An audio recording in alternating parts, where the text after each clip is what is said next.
Hi, I'm Dr. Osman. Dear colleagues, it's possible to design a removable partial denture with Blender software. We can scan the patient's jaws and design the denture using STL teeth forms. We have the chance to use different teeth catalogs for each individual tooth.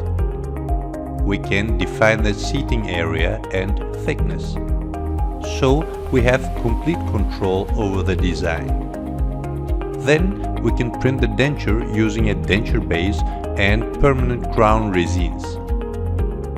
Digital dentistry and Blender work great. Thanks for watching.